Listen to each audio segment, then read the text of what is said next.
అమ్మాయి ఏముంది, ఏమీ అవసరం లేదు. కాబట్టి ఒక మంచి స్త్రీని మీ భార్యగా తెచ్చుకోవడానికి, మీ కోడలుగా తెచ్చుకోవడానికి, మీ యొక్క వంశాన్ని యొక్క పేరు నిలబెట్టే స్త్రీని మీరు తెచ్చుకోవాలి. ప్రవక్త ముహమ్మద్ సల్లల్లాహు అలైహి వసల్లం వారు అంటున్నారు, 4 విషయాలను చూసి స్త్రీకి పెళ్లి జరుగుతుంది. అందులో ప్రవక్త ముహమ్మద్ సల్లల్లాహు అలైహి వసల్లం వారు ఏమన్నారు? మీరు ఆమె యొక్క ధర్మాన్ని చూసి వివాహం చేసుకోండి అన్నారు. ధర్మం అనగానే ఇక్కడ చాలామంది సర్టిఫికేట్ అనుకుంటారు, మద్రసా సర్టిఫికేట్.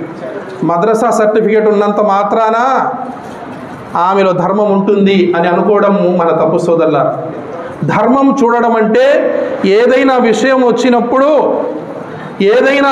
వచ్చినప్పుడు ఆమె సత్యం వైపు నిలబడుతుందా, అసత్యం వైపు నిలబడుతుందా అని. అమ్మాయి కాలేజీలో చదివినా పర్వాలేదు, ఎక్కడ చదివినా పర్వాలేదు, కానీ ఆమె నీతిమంతురాలా లేదా అనేది ఆమె క్యారెక్టర్ ద్వారా అర్థమవుతుంది, మద్రసా సర్టిఫికేట్ ద్వారా కాదు. ఎక్కువ మందిగా మద్రసాలు ఎందుకు చేర్పిస్తారంటే మంచి గుణగణాలని అక్కడ నేర్పడం జరుగుతుందని. దానికి నేను వ్యతిరేకంగా చెప్పడం లేదు సోదరులారా, సోదరిమల్లారా. హజరత్ ఉమర్